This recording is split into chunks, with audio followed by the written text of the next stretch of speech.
you gorgeous individuals, it's Kav here, and today I'm going to be talking about How to Make a Wish by Ashley Herring Blake. This arc has shown up a few times in the last few months, and I still don't have an answer as to why I read it like 4 months late, but it's fine. The review is coming out, everything is fine. Let's just get on with the video and avoid that completely. How to Make a Wish is basically a story about a main character who has a struggling relationship with her mother, and then there is a love interest of color who just lost her mother, and she is a ballerina and she now has moved to this town, which is where the main character is, and there is a budding romance and it's super cute and everything, and I give it a 5 out of 5 stars. And if you would like to hear why, then you should continue watching this spoiler-free review so that you will know that you should definitely pick up this incredible novel and support the wonderful Ashley, who is just a sweetheart. I'm gonna start out by saying that I finished this book much faster than I thought. In the month of August, I basically allotted like a week per book, but then as I was getting into school and stuff, I thought I would definitely be taking longer. But when I started this novel, I just got so into it because it was so good. And obviously the time you take to read a book doesn't necessarily equal how much you like it, but the fact that I continuously wanted to read it and continuously wanted to pick it up and read it because it was so good and so well written says something. But there was just something so enticing about this novel, and I think that really goes back to the writing, because whereas someone can have a wonderful plot and wonderful characters, you don't really get sucked into the novel unless you get into the writing, because the writing is what keeps you going. Like if you see a grammar error on a page, you're kind of gonna get jolted out of your reading and you're gonna be like, wait, what? That doesn't seem right. So I really think that when you get super into a novel, a lot of that, it goes to the writing, and that credit should really be going to the writing because that's what basically carries your interest in the novel. But of course it does have to have a good plot and good characters, and this novel had all 3 of those, giving it the full package. As I said, I gave it 5 out of 5 stars, and those were all completely well-deserved stars because it just handles all the aspects of it so well. I know that the bi aspect of it is own voices, I believe, but I don't know about the other aspects of it. It did its diversity effortlessly. It was just kind of slipped into the novel, and I feel like that's how diversity should be done. You should just have diverse characters and such just kind of slipped into your novel effortlessly, because effortless diversity is the best kind of diversity.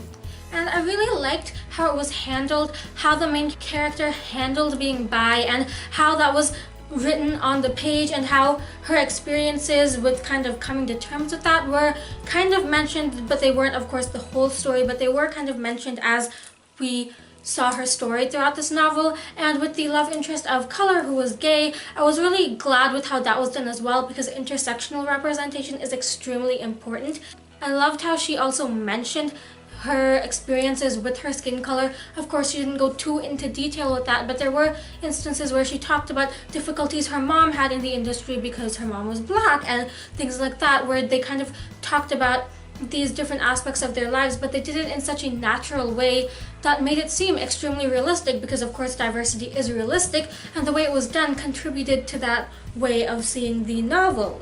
As I've kind of mentioned the characters, I guess I should go more into depth with how much I loved them, because the characters in this novel were just done so well. They were so well developed. Like even if I hated a character, I knew that the character was still well developed and well created, and the journey we saw throughout the novel and the stories we got about the characters' past was just so well done, and I absolutely loved it. I thought that the main character was so well done. I tend to have issues with the main characters. It's very rare for me to like main characters. There's like a 0.1% chance that I'm going to like a main character, and I liked this main character. I thought that she was so well developed and well created, and that her story seemed so realistic. I feel like a lot of times with main characters, you just make them to be this kind of perfect person who doesn't see themselves as perfect, and that doesn't seem realistic at all. But this main character, she wasn't perfect. Grace was not perfect, and she knew she wasn't perfect, and she had issues and she had flaws, and she was human, and characters have to be human because the relatability of a book primarily comes through its character. If you don't have a part of your book that is relatable to the readers, it will be very hard for readers to find a deeper connection with your book. Of course, you can read a book just for enjoyment. For me as a reader, the books that I remember in the long run, and the books that I want to keep are the books that I have a deeper connection to. And to do that, you have to create flawed characters, especially flawed main characters, because main characters are often the perspective we're reading it. Like, even if it is third person, we'll hear more about the main character than any of the other characters, hence why they're a main character. So the main character has to be done well for the reader to create a bond with them, and Ashley did that so well in this novel. She created such a realistic character who dealt with issues and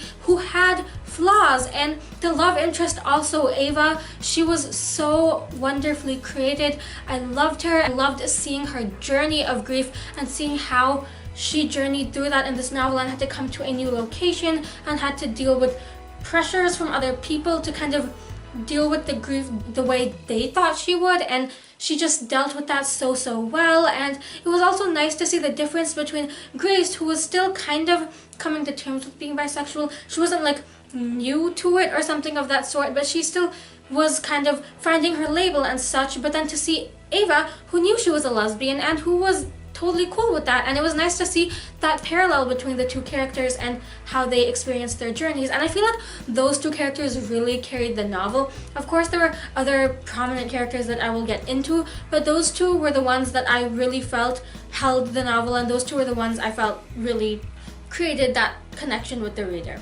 Another important character in this story was Luca, Grace's best friend, and I also liked the part he played in the novel because we didn't see a lot of him, but we knew that he had his relationship with Grace, and he was also connected to Ava. He was actually how she ended up there, and that's not a spoiler. He was also connected to Ava, and I really liked how their connection was done too. I do think that we could have seen more of it because there's not too much I can really say about him because we didn't see too much of his character, but I did like the fact that he existed and the emphasis on their friendship, because I've said this multiple times, but I think that friendships are not portrayed in books and in media the way they should be, because friendships are really important, and I feel like a lot of times they're put on the back burner when someone is prioritizing romantic relationships. I was really glad that she didn't do that in this novel. Another character I actually really liked in a sense, but not completely liked, which I'll have to explain as I talk more, was Jay, who was Grace's kind of stepbrother, and she had a history with him. He was kind of painted as a asshole in the novel, and that's because he kind of was an asshole, honestly, and it made sense that he was painted that way. But I really liked seeing his journey throughout the novel because I think that he honestly had one of the most monumental journeys. I mean, second to Grace, obviously, but even though he was such a minor character, I felt like the way we saw him a few times and the way we saw him change throughout those few times was something so incredible, because you saw that people do have the ability to change. I really liked that. Like, I didn't like his character, I liked his journey more, if that makes sense. I kind of stated it as though I really liked Jay. I didn't. He was a minor character in the novel, but I liked the parts of his journey we got to see because I think that they did contribute something to the novel even though they were minor. The character that I'll have to get into that will take a bit of explanation is the mom, because as I pointed out at the very beginning, Grace and her mom have a very complicated relationship. Their relationship is basically a mess, and most of that is the mom's fault. She went through a lot of hardships in her life because she's a single mother raising Grace, so she lost Grace's father young, and that kind of changed her personality and is what led to the difficulties in Grace and her mom's relationship. And whereas I understand that, I still hated the mom, in all honesty. Especially, I think, because we read this in Grace's perspective, we got to see how she dealt with it and how she never really understood how her mom treated her, and how her mom treated her was wrong. That was something she didn't really grasp in the novel. I just hated her mom for that reason, because I understand that her mom went through something so difficult, but she had a child and she didn't treat Grace like her child. I don't even know what to call her relationship with Grace. I mean, without a doubt, it wasn't healthy, but more so, it was just so hurtful. Of course, I know this is something real, but I've never gone through it myself because I come from a very stable and very loving family. And to see the story of someone who didn't experience that at all and who experienced something so hard, I guess was kind of a reality check in a sense, because I know people who've been in those situations, but like, I've never read it in their point of view. And like I said, I don't know how much of this was from real life or from just fiction and imagination, but whether or not it was real or imagined, the fact is that these relationships still exist out in the world, and I think that packed even more of a punch with that entire situation, because you just know that what Grace is going through, that's not just a fiction story. It's something that real people are going through, and I don't really want to get into a debate right now about that, but I think that that's something that's so important, and that's why I think diverse books are important, because they bring these issues to life. And even something like a hard relationship with a parent is something important, because it's important to read about experiences both similar and different to yourself, which again is why diverse books are important, but I'm not going to create that video either right here. But as a bi-romantic person, I could relate to Grace being bi, and that was something that I could relate to, but her relationship with her mother, that's something I've never had experience with. So in this book, I got to see both aspects of myself that were similar to the main character, and a situation that I've never experienced in my entire life. I think that that's something so important to see in literature, because creating a deep bond with the character comes from relatableness, of course, but also it comes from empathizing with them and from seeing their experiences and seeing what they go through. And that's just something so important that I think this book brought to life, and I definitely think it could have offered something to kids who are in not very nice situations with their family, to sugarcoat it basically. I know that this book has been a favorite of so many people's, and I can see why, because of all those elements, and from even more so the relationships and the plot of this book, because it was just all done so well. Basically, the relationships were also done really well in this novel. Like I said, the entire relationship with Grace and her mother was one that was so hard to read, because one, it's something that happens in real life, and it was just heartbreaking to see her go through something like that, to see her have such a hard relationship with a mother. And you know, there's this like societal belief that family is always there for you, but through this book you got to see that that's not always the situation. And I think that seeing Grace go through that and seeing that relationship really not be strong. In a lot of my reviews, I talk about relationships that were good and were well done that I really enjoyed. Never have I mentioned a relationship that was bad per se that I really enjoyed, but I think it's key to this book, and I've talked about it so much in this review, because it, other than the romance, are like the two main plot factors of the novel. And I think that the way the relationship was constructed, though it was not a positive relationship, was still so important, because sometimes negative relationships contribute as much to the story as positive ones do. And of course, talking about relationships, I have to talk about the romance between Grace and Eva, which I just thought was so well done. It's very rare in media to see healthy female by female relationships done well, and especially a biracial female by female relationship is just something outstanding. And I just loved seeing the journey of the two. I felt like Ashley managed to include these little tidbits and stuff between the characters that just contributed so much to the story and made it really cute, because it was like these little things that made the relationship unique and made it its own thing, that so that it wasn't just like every other basic romance novel you read about, because romance is a popular genre, so it is easy for that to get very tropey. And I felt like by adding these little things between the two that, you know, other relationships don't do, and these little cute events and these heartfelt moments where they had conversations, really contributed to the unique aspect of it and really drove the story, because it was just so enjoyable to read about them and read about their journey together.